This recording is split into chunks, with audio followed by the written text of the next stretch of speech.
In today's video, I'm going to teach you how to trade using Fibonacci tool in TradingView. Start by opening TradingView and loading the chart you want to analyze. Any market and time frame will work, but pick a clean chart so it's easy to see what's happening. Once your chart is open, look to the left-hand toolbar and select the Fib retracement tool. When it's active, your cursor will be ready to place a Fibonacci drawing on the chart, and you'll see default levels appear once the tool is on the screen. With the Fibonacci drawing visible, right-click directly on it to bring up the context menu. This is where you'll find all the options you need to customize the tool for your trading style and to keep your chart tidy and informative. Click on Settings to open the configuration window. Here, you'll tailor how the fib looks and behaves so it's useful at a glance. In the Style area, choose Trend Line to adjust the main anchor line of the tool. You can show or hide it, change its thickness, and pick a color that stands out against your chart background. Keeping this line clear helps you remember which swing points your fib is referencing. Next, choose Levels line to manage the individual Fibonacci levels.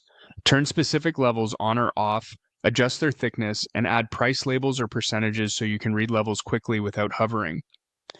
Many traders pay close attention to levels around 0.382, 0.5, and 0.618 because they often act as reaction zones, but the exact levels you show should match your plan. Use Extend to project your levels further across the chart.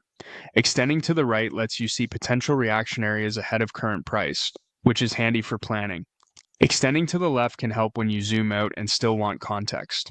You can change the color of the lines and the background fills to match your theme. Strong contrast improves readability. For example, darker lines on a light chart or lighter lines on a dark chart reduce eye strain during long sessions. Click on Coordinates when you need precision. Here you can set the exact price and time for the two anchor points. This is useful if you want your fib to align precisely with a particular high and low without relying on mouse placement. Click on Visibility to control which time frames display this Fibonacci drawing. Keep it visible only where it's relevant so you don't clutter smaller or larger charts. When you're finished, click OK to apply your settings. Your Fibonacci tool is now configured to help you highlight retracement and extension areas clearly, making trade planning more structured and consistent.